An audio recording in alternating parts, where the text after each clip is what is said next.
car insurance in Willow Grove, Pennsylvania. It's a funny thing, but most stand-up comedians are men and one of their standard targets is women drivers.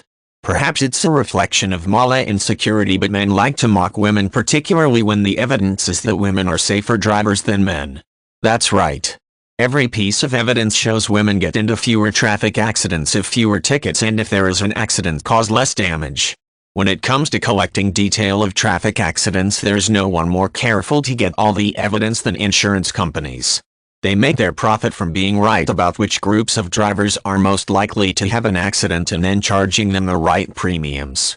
Ask the actuaries about accidents in a particular make and model of car at a particular time of day or night, and the answer will come back as a set of percentages ranking the classes or groups of drivers as most likely to be involved. By convention, drivers are grouped first according to their age and experience. Young and inexperienced drivers are most likely to have an accident, and this statistical reality encourages insurance companies to impose higher premium rates on them. For these purposes, drivers become mature at the age of 25. Is there a standard rate for all young drivers? No, the rate changes depending on who you are and where you live. If you have been through driving instruction courses approved by your state's insurance companies, have a good GPA, and are moving on to college, you have started down the right track for discounts. As the years pass, these discounts will grow if you avoid traffic tickets and accidents. The record shows women are more likely to go through the courses, often have better GPAs, and pick up fewer tickets.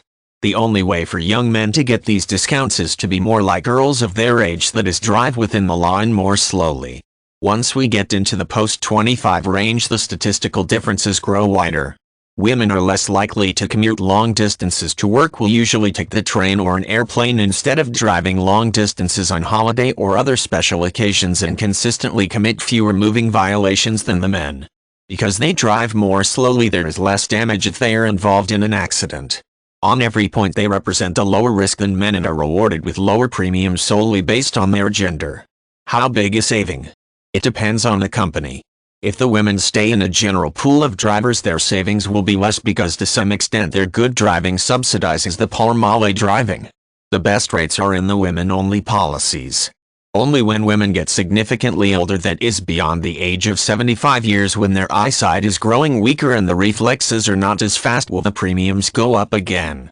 All older drivers have more accidents, albeit not as many as the young. When you are looking for the policy that's right for you, start with the car insurance quotes you get through this site. But then look carefully at the websites of the companies with the best quotes. Do they have women-only policies? If they do, you should speak to the companies directly. Use the car insurance quotes you have received as the starting point and see whether the gender-based policy offers real savings. In most cases it will.